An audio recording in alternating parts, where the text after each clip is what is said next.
यजुर्वेद में क्या दिन है?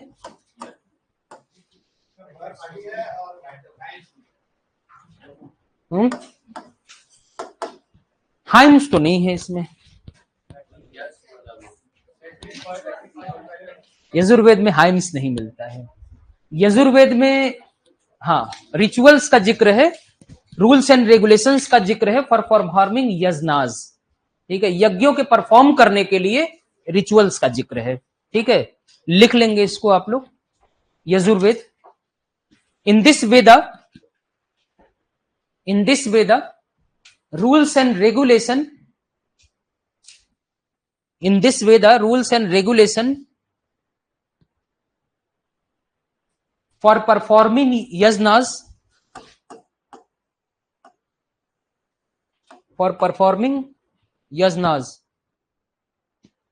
have been found. Rules and regulation for performing yajnas have been found. तो इसमें नियमों और कानूनों का जिक्र है यज्ञों को संपन्न करने के लिए। नियमों और कानूनों का जिक्र है यज्ञों को संपन्न करने के लिए। और इसको पुरोहित का नाम बता ही दिया, अध्वर्यु है, लिख लेंगे। इट्स पुरोहित is Adhvaryu.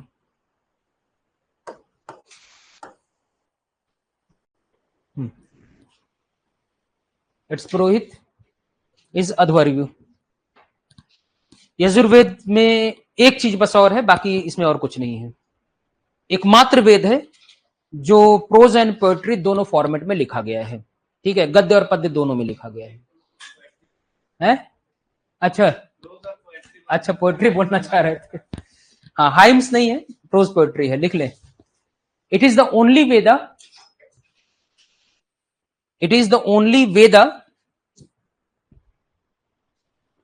written in both prose and poetry. It is the only Veda written in both prose and poetry. यह एकमात्र वेद है जिसे गद्य और पद्य में लिखा गया है। एकमात्र वेद है जिसे गद्य पद्य में लिखा गया है। चलिए, सामवेद। सामवेद का अपना कुछ भी नहीं है।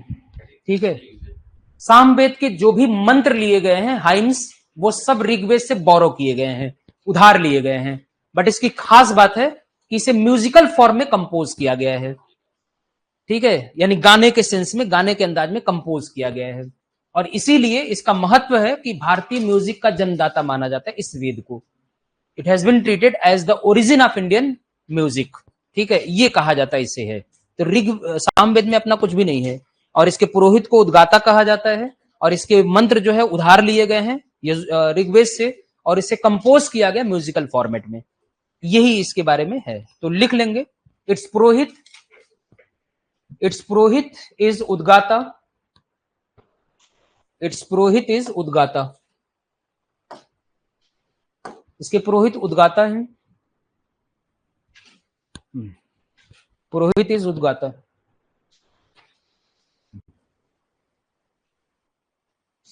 It is a collection of hymns. It is a collection of hymns sung on the occasion of yajnas.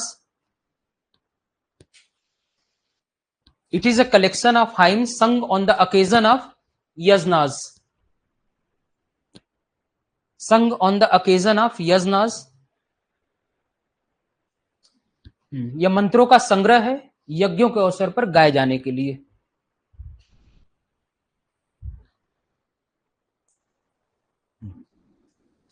Its hymns have been borrowed from Rigveda. Its hymns have been borrowed from Rigveda. इसके मंत्र ऋग्वेद से लिए गए हैं। Its hymns have been borrowed from Rigveda and composed in a musical form.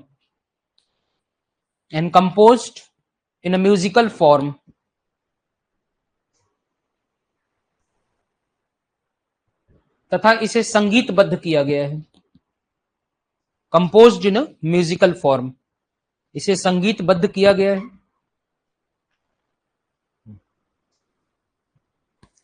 That's why it is considered, that's why it is considered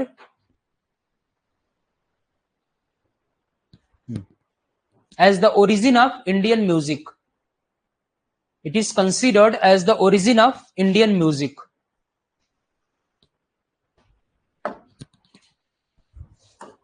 Considered as the origin of Indian music. Atharvaveda. Next, इसमें कोई मंत्र तंत्र नहीं है, तंत्र है मंत्र नहीं है, तंत्र तो है, ठीक है, हाँ जादू टोना तंत्र ये सब है, और तंत्र का ही मंत्र है तंत्र का ही मंत्र है ये। तो इसमें superstitions, blind belief, witchcraft and amulets, ताबीज वगैरह जानते हैं ना आप लोग, हाँ, तो उसके बारे में चर्चा मिलती है, ब्लाइंड बिलीफ्स की चर्चा है, और ब्लाइंड बिलीफ्स से हम आज तक मुक्ति नहीं पा पाए हैं। इसमें रोगों से मुक्ति के लिए भी चर्चा की गई आयुर्वेद की, आयुर्वेद के माध्यम से दवाइयां बनाने और उससे रोगों से मुक्ति दिलाने की चर्चा भी इसमें की गई है। तो बेसिकली कॉमन पीपल्स बिलीफ की चर्चा इसमें है, आम जनता के विश्वास की। आम जनता जो होती है ना, अंधविश्वासी होती है, और उनके बिलीफ की चर्चा। और उस समय, आज से मैं कम से कम 3500 साल पहले की बात कर रहा हूं, और 3500 साल पहले और अंधविश्वास रहा होगा, आज जब है तो उस समय तो रहा ही होगा, ठीक है। तो there is a description of blind beliefs, superstitions, witchcraft and amulets of the common people, you can say, and it is about description of Ayurveda also. Ayurveda का डिस्क्रिप्शन भी मिलता है जिससे रोगों का इलाज किया जा सकता है। दोनों पूछा गया है क्वेश्चन, लिख लेंगे, बाकी कोई मंत्र इसमें नहीं है ना। It describes the beliefs of, it describes the beliefs of common people. It describes the beliefs of common people, जिसमें आम जनता के विश्वासों की चर्चा है। It describes the beliefs of common people like superstitions,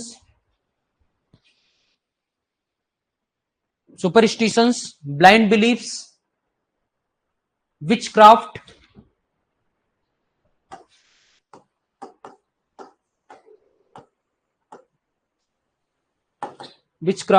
amulets,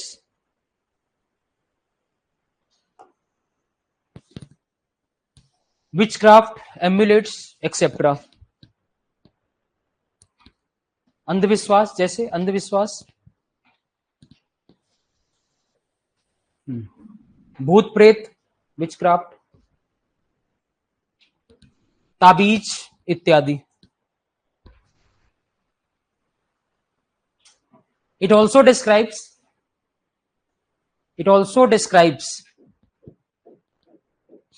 Ayurveda. It also describes Ayurveda. इसमें एक राज्य की भी चर्चा मिलती है, कुरु राज्य की।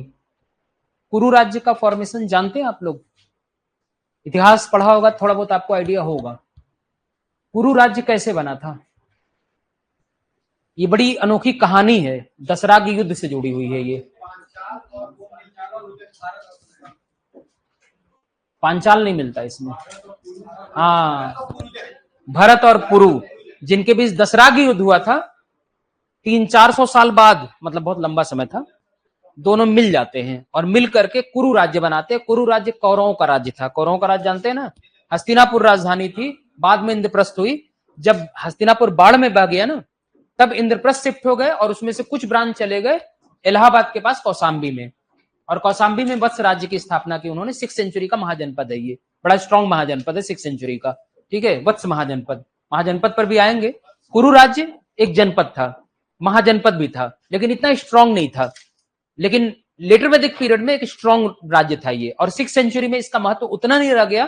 कुरु राज्य एक राज्य रह गया जिसकी राजधानी इंद्रप्रस्थ थी, जिसके मतलब जानते हैं इसकी कहानी, कुरु राज्य और पांडवों के बीच की लड़ाई की, कि किस तरीके से 101 बेटे जो धृतराष्ट्र से कैसे लड़ाई लड़ी थी, महाभारत का युद्ध। और वो लड़ाई के बारे में है। हस्तिनापुर और कुरुक्षेत्र की लड़ाई, कुरुक्षेत्र हरियाणा में है, हस्तिनापुर उत्तर प्रदेश में, मेरठ वाले डिस्ट्रिक्ट के पास, ठीक है, ये सब है। और इंद्रप्रस्थ जो है दिल्ली में है, तो यही सब तो एरिया था पूरा, जहां पर कुरुक्षेत्र में लड़ाई हुई थी। हस्तिनापुर राज्य था, बाढ़ में बह गया, तो ये लोग शिफ्ट हो गए इंद्रप्रस्थ, राजधानी बना लिया उसको। पुराना किला जाएंगे आप लोग जब ना दिल्ली में एक ओल्ड फोर्ट है, पुराना किला, जिसे शेरशाह सूरी ने बसाया था, लेकिन वास्तव में उसकी नींव रखी थी जो हुमायूं ने, दीन पनाह के नाम से, वही इंद्रप्रस्थ है बेसिकली। उसके बाहर एक पत्थर लगा हुआ है, उस किले के बाहर, उस पर लिखा हुआ है कि ये इंद्रप्रस्थ थी कौरवों की राजधानी, कुरु की राजधानी, ठीक है, ये लिखा हुआ वहां पर आपको मिलेगा, तो लिख लेंगे। There is a description of Kuru state also in this Veda. There is a description of Kuru state also in this Veda.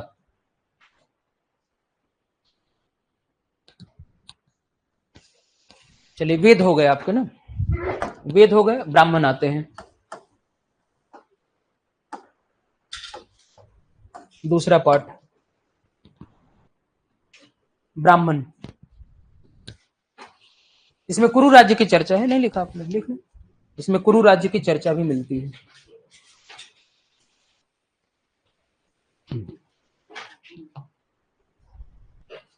देखिए, ब्राह्मणों की रचना सिर्फ इसलिए की गई है ताकि वैदिक संहिताओं, चारों वेदों को सिंप्लीफाई किया जा सके, उसको स्टडी करना आसान हो, क्योंकि वैदिक संहिताएं कठिन है, उनके शब्द कठिन है। अब वैदिक मंत्रों का प्रोनाउंसिएशन करेंगे, नहीं कर पाएंगे आप, मुश्किल होगा, तो उसको सिंप्लीफाई करने के लिए और एक अंडरस्टैंडिंग बनाने के लिए ब्राह्मणों की रचना की गई है, और हर वेद से कुछ ना कुछ ब्राह्मण कनेक्टेड है। तो कुछ ब्राह्मण है बड़े महत्वपूर्ण, उसमें से क्वेश्चन कई बार पूछे जाते हैं। मैं एक लिस्ट बनवा दे रहा हूं ब्राह्मणों की, कि कौन से वेद से कौन से ब्राह्मण कनेक्टेड हैं। वो आपको, जैसे सतपथ ब्राह्मण का नाम अगर सुना हो तो, सतपथ ब्राह्मण, तैतरी ब्राह्मण, गोपद ब्राह्मण, ठीक है, इस तरीके के नाम सुने होंगे आप लोगों ने। ये ब्राह्मण साहित्य है, और 5-6 ही है, ज्यादा नहीं है, और सभी किसी न किसी वैदिक साहित्य संहिता से जुड़े हुए हैं। जैसे ऋग्वेद से कौन सा जुड़ा हुआ है, हाँ, इसी तरीके से सतपथ ब्राह्मण किससे जुड़ा हुआ है, किस वेद से। इस तरीके की चीजें जो है कभी कभी पूछ लेते हैं ये लोग हैं। तो ब्राह्मणों का काम ही इतना है कि सिंप्लीफाई करना, सो दैट कि it become easy to read the Vedic Samhitas. इसके लिए बनाया गया, और हर वैदिक संहिता से कुछ ना कुछ ब्राह्मण जुड़े हुए हैं। इसका महत्व कुछ और भी है, बताऊंगा जब संहिता बता लूंगा, लिख लेंगे इसको। It is being written to explain, it is being written and explained, it is being written to explain, लिखेंगे ना, it is being written to explain and simplify वैदिक संहिताज।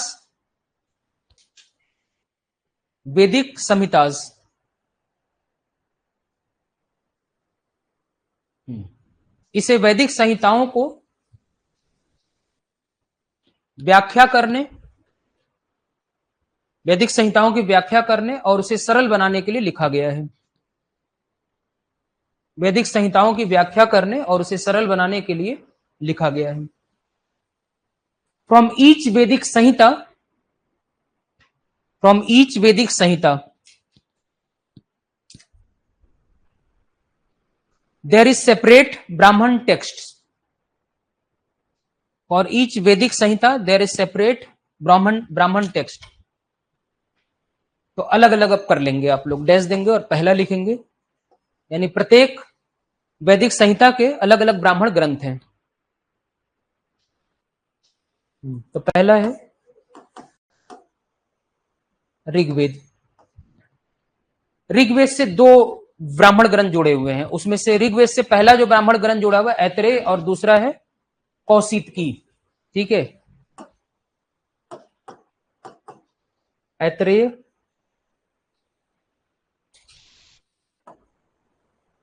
एंड कौशितकी।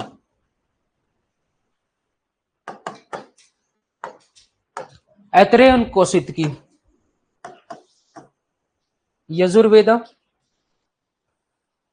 इससे सबसे महत्वपूर्ण ब्राह्मण ग्रंथ जो सतपथ जुड़ा हुआ है। सतपथ ब्राह्मण बहुत ही महत्वपूर्ण है वैदिक संहिताओं में, ब्राह्मण ग्रंथों में सबसे महत्वपूर्ण सतपथ ब्राह्मण ही है। और सतपथ ब्राह्मण को 5वां वेद भी कई बार कहा जाता है। 5वां वेद क्यों कहा जाता है, क्योंकि इसका महत्व जो है चौथे वेद के बाद का आता है, ठीक है। बहुत सारा डिस्क्रिप्शन इसमें मिलता है, कुछ बताऊंगा मैं अभी। और दूसरा जो इससे जुड़ा हुआ है वो है तैतरीय। नहीं, तैतरी नहीं होगा इससे। कौन सा है? तैतरी है। हाँ, तैतरी। सतपथ एंड तैतरी, सतपथ ब्राह्मण का ही महत्व है, तैतरी का उतना महत्व नहीं इसमें है। बाकी दो और हैं, इसमें एक एक ब्राह्मण ग्रंथ जुड़े हुए हैं, पंचविश और गोपथ। सामवेद से पंचविश है और गोपथ अथर्ववेद से है। ठीक है, तो तीसरा लिख लेंगे सामवेद, पंचविश एंड अथर्ववेद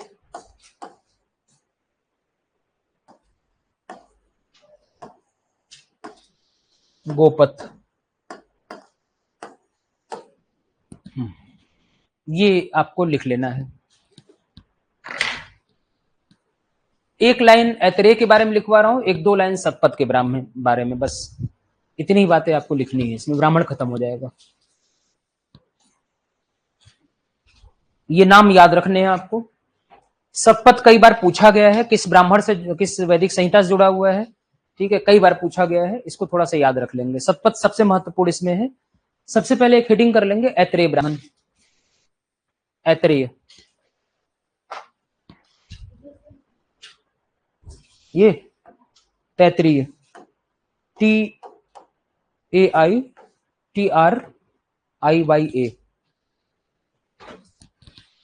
तो ऐतरेय ब्राह्मण में रूल्स ऑफ कोरोनेशन दिया गया, राज्याभिषेक के नियम। जैसे राजा का राज्याभिषेक होता था ना, तो उसके नियम दिए गए इसमें कि किस तरीके से होगा, किस नियम के अनुसार होगा। तो लिख लेंगे रूल्स ऑफ कोरोनेशन, एक ही लाइन लिखना है बस, रूल्स ऑफ कोरोनेशन, राज्याभिषेक के नियम। ऐतरेय में है ना, राज्याभिषेक के नियम, रूल्स ऑफ कोरोनेशन। सेकंड लिख लेंगे सतपथ, सतपथ ब्राह्मण। सतपथ ब्राह्मण में बेसिकली जो लिखा गया है, बहुत सारी बातें वैसे तो है। पांचवा ब्राह्मण, पांचवा वेद कहा जाता है इसे है। इस वेद में बहुत सारे राजवंशों का जिक्र मिलता है, उस समय के जनपदों का जिक्र मिलता है, लेकिन सबसे इंपॉर्टेंट चीज है कि पंजाब के बाहर आर्य सभ्यता का, विशेषकर ईस्टर्न इंडिया में, उत्तर प्रदेश, बिहार, यहां पर जो विस्तार हुआ वो सतपथ ब्राह्मण में ही लिखा गया है। सतपथ ब्राह्मण में एक कहानी मिलती है, उस कहानी का नायक जो है, कैरेक्टर जो है, हीरो जो है, विदेत माधव नाम का एक व्यक्ति है। विदेत माधव के बारे में लिखा गया उसमें है कि ये एक बहुत बड़ा व्यक्ति था, बहुत इंपॉर्टेंट व्यक्ति था उस समय का, जो अपने पुरोहित के साथ आगे बढ़ता हुआ और आग की सहायता से जंगलों को जलाता हुआ उत्तर प्रदेश और सेंट्रल बिहार तक पहुंच जाता है। और सेंट्रल बिहार में एक नदी है सदानीरा, जिसको गंडक कहा जाता है, वहां पर आकर रुक जाता है ये, उससे आगे नहीं बढ़ता है। ये बेवकूफ बना रहे ये लोग, सीधे सीधे बताऊं मैं तो। ठीक है, कहीं से आग की सहायता से नहीं जलाया गया था। आग की सहायता से अगर जलाएंगे तो जंगल में आग रुकेगी ही नहीं। बहुत सारे जंगल थे उस समय, आजकल थोड़ी था माहौल वैसा, जंगल बहुत थे। ठीक है, एक बार आग लग गई तो उस समय कोई बुझाने की तकनीक तो थी नहीं। ठीक है, और एक बार जंगल में आग लग गई तो बुझेगी वो। लेटर वैदिक काल में ये कहानी बताते हैं ये लोग, क्योंकि वैदिक काल का जो वैदिक समाज था वो सिर्फ पंजाब में कॉन्सेंट्रेट था। लेटर वैदिक काल का ब्राह्मण समाज जो है पंजाब के बाहर मूव करता है, उत्तर प्रदेश और मध्य बिहार तक पहुंच जाता है, और उसके लिए विदेत माधव कहानी बना ली। जबकि ऐसा है नहीं, लोहे का प्रयोग लोग सीख गए थे, लोहे से परिचित हो गए थे, और जंगलों को इन लोगों ने काटा होगा धीरे धीरे लोहे से, और आगे बढ़ते चले गए होंगे। आग से जलाएंगे, बुझेगी नहीं आग, आज नहीं बुझती है। देखिए कई बार आग लग जाती है, कितना समय लग जाता है बुझाने में। तो उस आज की डेट में टेक्नोलॉजी जबकि पास है, उस समय कौन सी टेक्नोलॉजी रही होगी कि ये लोग प्रार्थना करते रहेंगे भगवान से कि बारिश करा दो ताकि बुझ जाए, बाढ़ ला दो यहां पर, ऐसा तो नहीं होगा। ठीक है, और इंद्र भगवान इतने भी खुश नहीं हो जाते होंगे, वैसे ही लेटर वैदिक काल में उनको नीचे गिरा दिया था, उनका सेकेंडरी गॉड बना दिया, वैसे ही नाराज हो गए होंगे बेचारे। तो कहां से वो बारिश कराएंगे, वैसे नहीं कराएंगे। तो कुल मिलाकर के ऋग्वेद में मतलब लेटर वैदिक काल में इस कहानी का जिक्र मिलता है, बाकी कुछ राज्यों का जिक्र है, लिख लेंगे इसको। It has been treated, it has been treated as fifth Veda, it has been treated as fifth Veda, इसे पांचवा वेद माना जाता है। It has been treated as fifth वेदा।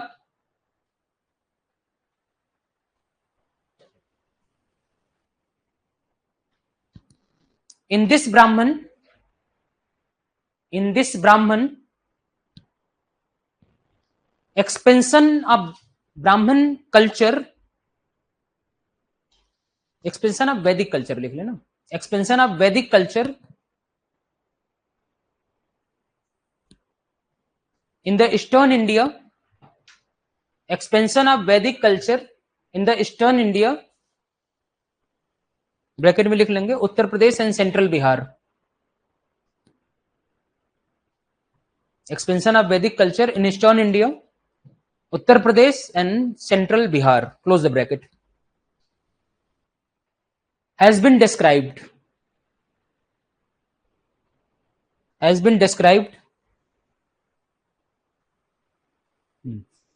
इसमें वैदिक कल्चर के पूर्वी भारत में विस्तार की चर्चा है, वैदिक संस्कृति के पूर्वी भारत में विस्तार की चर्चा है, ठीक है। For this a story has been given, वैदिक संस्कृति के पूर्वी भारत में विस्तार की चर्चा है। For this a story has been given known as story of Videgha Madhav,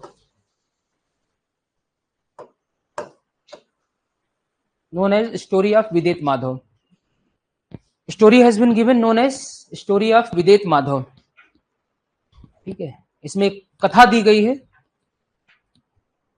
इसमें एक कथा दी गई है जिसे विदेत माधव की कथा कहा जाता है। अब ये कथा मैंने सुना दिया, उसको लिखा नहीं रहा हूं, समझ गए आप लोग। और बहुत सारे राज्यों का जिक्र है, ये भी लिख लेंगे, इसमें पैरा चेंज करके लिखेंगे, अगला पॉइंट बना ले। There is also description of many states, many kingdoms लिखेंगे।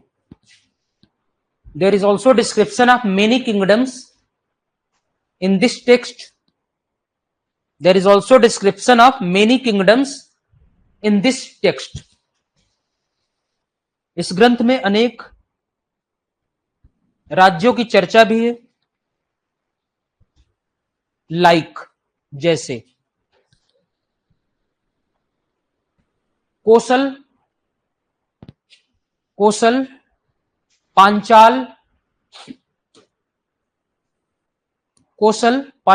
शब्द लिख लेंगे ना, कोई दिक्कत नहीं है, ठीक है। कोसल, पांचाल, कुरु, विदेह, VIDEH, विदेह कहां का राज्य था ये? हाँ, बिहार का राज्य था उस समय का, इसकी भी चर्चा है इसमें। Videha and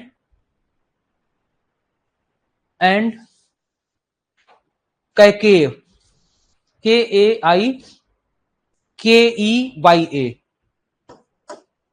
Kaikeya etcetera. इसमें से कुछ राज्यों को आगे पढ़ेंगे आप, विशेषकर 3 राज्य जो शुरू में लिखा है ना, महाजनपद काल में पढ़ेंगे, कुरु, पांचाल और कोसल, ये तीनों महाजनपद बनेंगे आगे, और तीनों को बाद में मगध में भी मिलाया जाएगा बारी बारी से, अलग अलग समय पर, ठीक है। तो उसकी भी चर्चा आपको करनी है। तो ये ब्राह्मण ग्रंथ है। अब अरण्यक आ जाएं आप लोग, अगला हेडिंग करेंगे अरण्यक।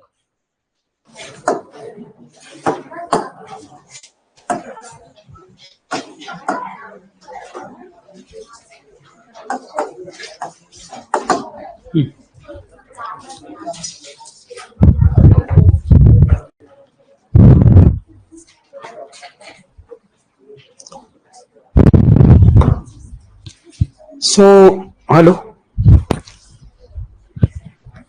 अच्छा, इसको पहले टॉपिक कंप्लीट हम लोग करा लेते हैं, then after we will discuss about tomorrow's class, ठीक है, कि कब से शुरू किया जाए, तो उसके बारे में थोड़ा सा डिस्कस करना है, ठीक है। अरण्यक बेसिकली ब्राह्मण लिटरेचर का ही पार्ट है, लेकिन एक फिलोसफिकल टेक्स्ट है ये। बेसिकली फिलोसफिकल टेक्स्ट का मतलब होता है रीजन एंड लॉजिक पर ये जोर देता है, जबकि यजना एंड जो रिचुअल्स हैं उनको अपोज करता है ये। And this type of text has been written in the forest area in a peaceful environment, यानी एक शांति के वातावरण में, जंगलों में इसे लिखा गया था। और इसलिए जंगलों में लिखा गया क्योंकि फिलोसफिकल लिटरेचर है, फिलोसफी थोड़ी सी सोच विचार करके लिखा जाता है, क्योंकि फिलोसफी का मतलब रीजन एंड लॉजिक पर बेस्ड होता है ये बेसिकली। इसीलिए जो है इस तरीके के लिटरेचर को लिखने के लिए जंगलों में लिखा गया, इसीलिए इसका नाम अरण्यक रखा गया है, ठीक है। बहुत सारे अरण्यक लिखे गए हैं, ठीक है, और कुछ मिलते जुलते नाम होंगे। इसमें अरण्यक का नाम जनरली पूछता नहीं है आपसे कि कौन से इसमें अरण्यक है, बट एक आध दो चार नाम मैं लिखा दूंगा आपको। ये ग्रंथ बेसिकली फिलोसफिकल लिटरेचर है ही। तो रिटेन इन फॉरेस्ट एरियाज, यानी जंगलों में लिखा गया था ये।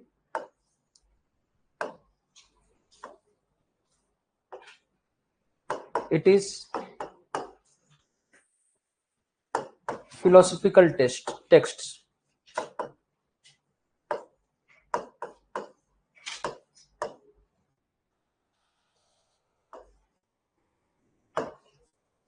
And emphasized on the knowledge,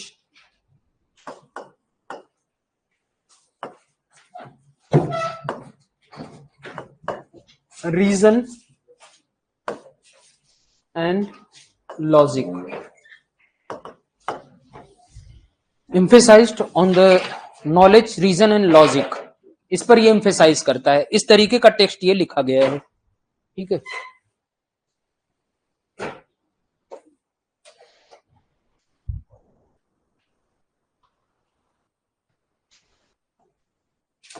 इसमें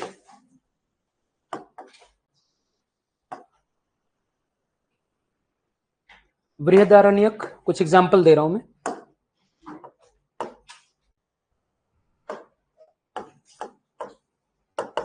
Jaimini, संख्यायन,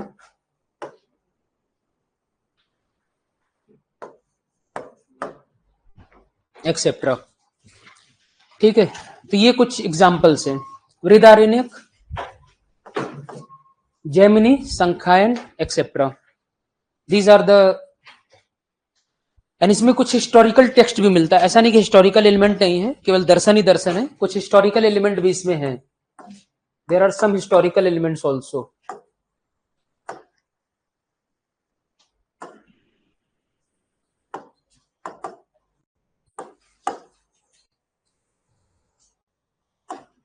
there are some historical elements also. ठीक है, आरण्यक तो जंगली क्षेत्रों में लिखा गया है, ये जंगली एरिया में, और एक तरीके का दार्शनिक ग्रंथ है। फिलोसफिकल टेक्स्ट है, दार्शनिक ग्रंथ है। ठीक है, जो ज्ञान पर बल देता है और तर्क पर बल देता है। ठीक है, कारण और तर्क पर, रीजन एंड लॉजिक। ज्ञान, तर्क और कारण पर बल देता है ये। ठीक है, और नाम मैंने लिख दिया है। इसमें कुछ ऐतिहासिक तथ्य भी मिलते हैं, ऐतिहासिक चीजें भी हैं, इसीलिए इतिहास में इसको स्टडी भी किया जाता है। बृहदारण्यक। तो भारत की परंपरा में जब संतों की परंपरा आप पढ़ेंगे विशेष रूप से ना, 8th सेंचुरी से, जैसे शंकराचार्य, रामानुजाचार्य, और उसके बाद और बहुत सारे संत पढ़ेंगे, तो उसमें बहुत सारे जो एलिमेंट होंगे वो कहीं ना कहीं इनसे जुड़े होंगे, बृहदारण्यक से और उपनिषदों से, इनसे जुड़े होंगे। तो आरण्यक यही आपके हैं, फिलोसफिकल टेक्स्ट हैं। ठीक है,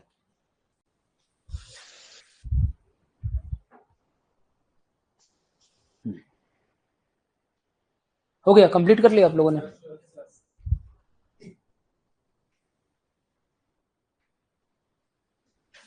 उपनिषद भी इसी तरीके ग्रंथ हैं, उपनिषद भी ऐसे ही ग्रंथ हैं। उपनिषदों को एक शब्द यूज किया था जिसके बारे में कई बार क्वेश्चन पूछा गया, वेदांत। ऊपर बताया था मैंने, it is also known as Vedanta. उपनिषदों के नंबर पर भी क्वेश्चन आते हैं। जैसे वेदों की संख्या 4 है, ब्राह्मणों की संख्या नहीं मिलेगी, अरण्य की संख्या नहीं मिलेगी। ठीक है, लेकिन उपनिषदों की संख्या मिलेगी आपको।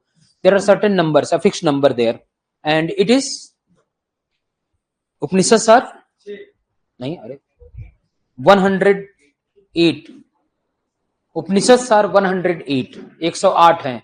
अब 108 तो नहीं लिखाऊंगा, स्वाहा हो जाएंगे यहीं पर हम लोग, और ना पूछा जाता है। ठीक है, तो ना तो स्वाहा होना है ना पूछेंगे, ये वो भी स्वाहा हो जाएंगे पूछ पूछ करके, और हम कर करके। तो इसलिए कुछ नाम मैं बता दूंगा आपको जो इंपॉर्टेंट है, और उसके थीम को मैं बता देता हूं, और इससे कई फिलोसफीज का जन्म हुआ, उसके बारे में आगे बातचीत करेंगे। जब शंकराचार्य, रामानुजाचार्य ये सब पढ़ेंगे ना आप लोग, तो उसमें आगे ये सब बातचीत होती है। जैसे शंकराचार्य की फिलोसफी अद्वैत दर्शन है, सुना होगा, अद्वैत दर्शन नॉन डुअलिस्टिक फिलोसफी है बेसिकली ये। इसका वर्डली मीनिंग जो इंग्लिश में आता है non dualistic, but you can use the word Advaitism. ठीक है, Advaitism means non dualism. Non dualism का मतलब soul and supreme soul are one, इसका मतलब है। नॉन डुअलिज्म का मतलब ये होता है सोल एंड सुप्रीम सोल, आत्मा और परमात्मा एक ही है और उसी से मोक्ष की प्राप्ति होती है। ये मेरे समझ से थोड़ा परे होता है, ठीक है, मैं नहीं समझ पाता इसको, लेकिन मैं इतना जानता हूं कि आत्मा और परमात्मा जब एक होते हैं तो मोक्ष की प्राप्ति हो जाती है। The ultimate objective of this type of philosophy is to get salvation. Actually Indian tradition जो है ना पुरुषार्थ पर बेस्ड है, जो हिंदू और वैदिक फिलोसफी है पुरुषार्थ पर बेस्ड है।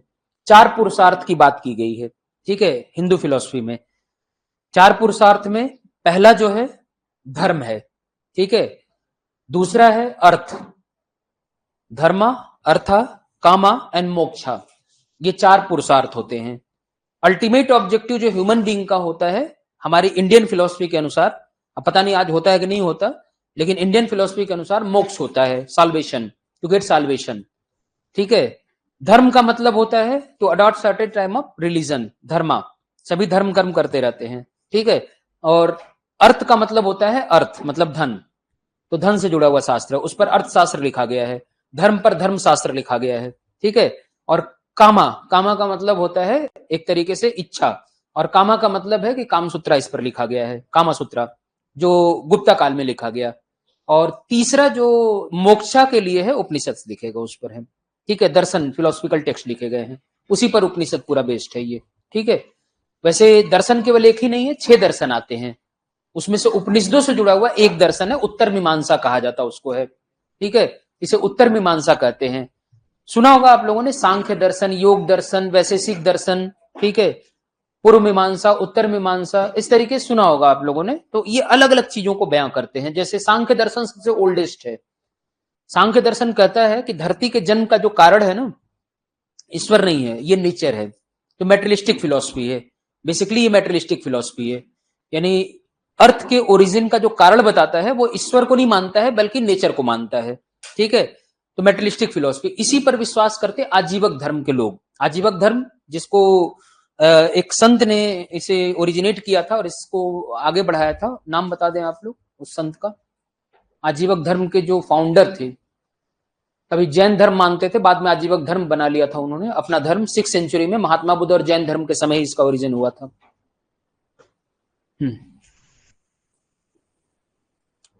बहुत बार पूछा गया है।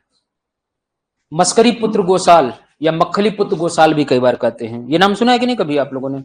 सुना है ना, मस्करी पुत्र गोसाल या मक्खली पुत्र गोसाल, ये वो संत थे जो आजीवक धर्म को मानते थे, मेटेरियलिस्टिक फिलोसफी वाले हैं, ठीक है।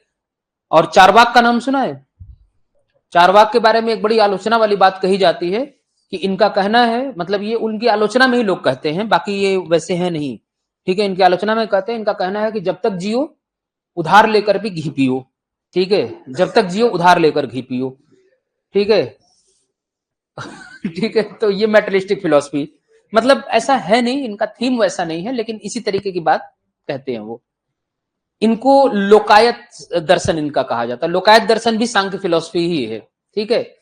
फिर इसके बाद वैशेषिक दर्शन भी एक इंपॉर्टेंट फिलोसफी है। वैशेषिक दर्शन में बेसिकली फिजिक्स का जन्म माना जाता है। भारत में फिजिक्स जो परंपरा चली ना, मैटर या फिर जो पार्टिकल्स हैं, इन सबको चीजों से जो बहुत सारे वस्तुओं का जन्म माना गया है, ठीक है, मॉलिक्यूल से जन्म माना गया है, तो इसको लेकर के उसमें सिद्धांत दिए गए हैं, वो भी फिलोसफी है, ठीक है। इसके अलावा योग फिलोसफी, योग क्रियाओं को लेकर के मोक्ष की प्राप्ति बताई गई, योग शारीरिक योग जो होता है ना, उसको लेकर के पतंजलि ने दिया था इससे।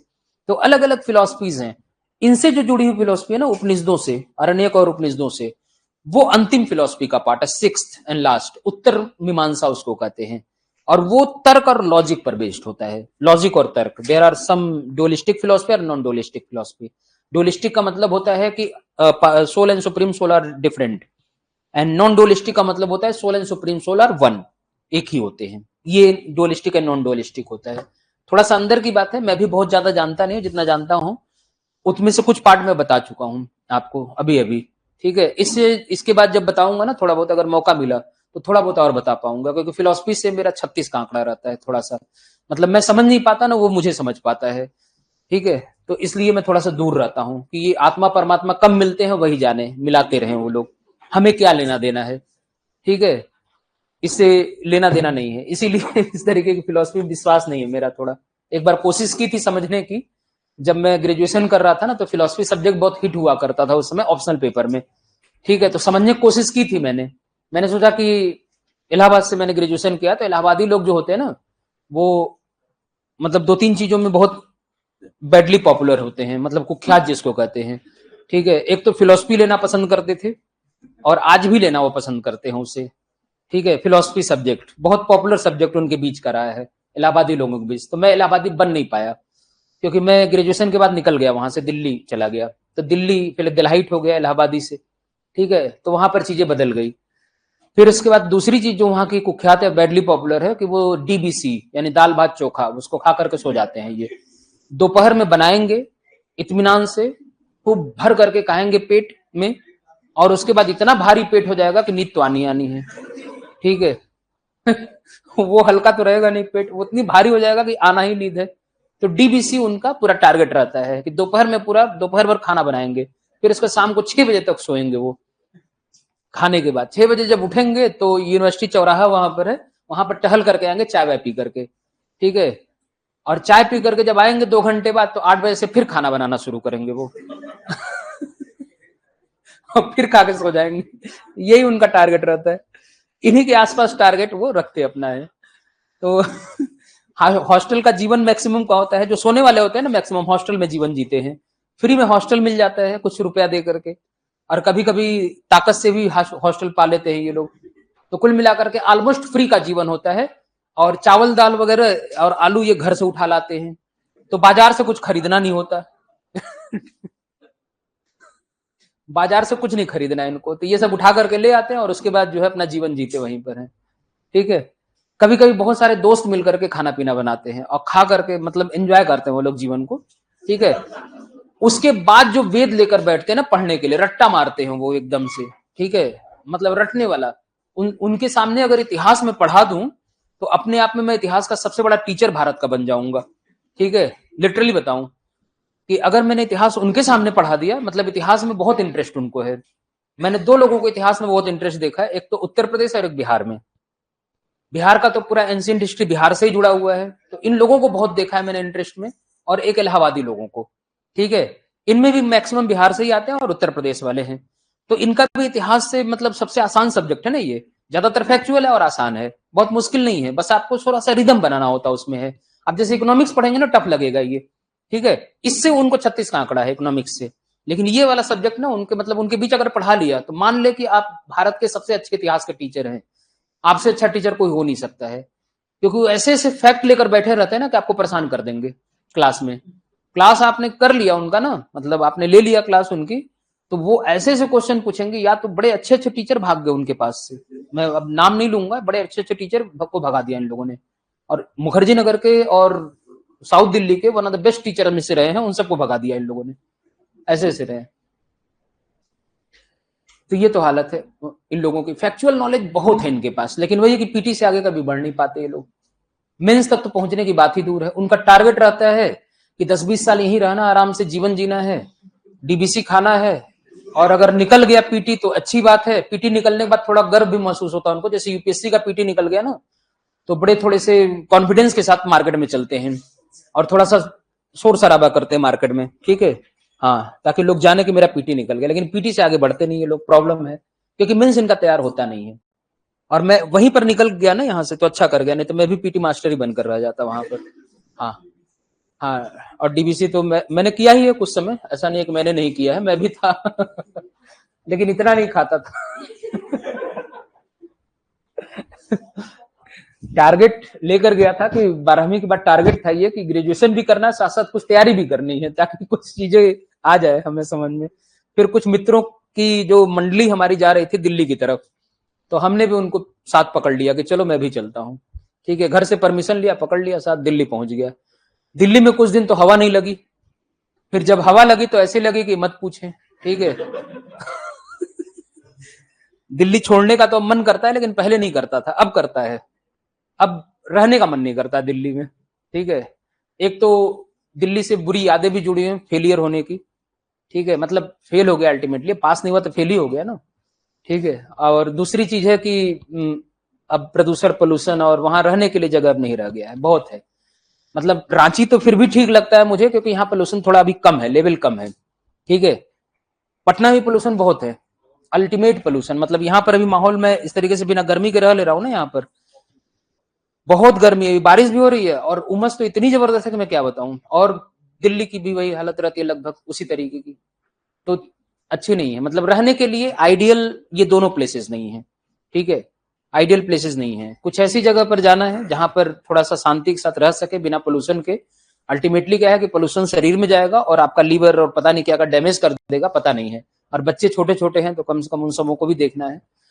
कभी कभी लगता है कि पढ़ाई भी जरूरी है, तो पढ़ाई के लिए दिल्ली ही सबसे आइडियल सेंटर लगता है कि कम से कम हाई क्वालिटी पढ़ाई उनको मिल जाएगी, इसलिए वहां पर रहना कभी कभी मजबूरी लगता है। लेकिन वास्तव में अब अंदर से एकदम आत्मा नहीं करती कि वहां रहें, ठीक है। मतलब मन करता है कि अब छोड़ करके कहीं और जाकर बस जाएं, ठीक है।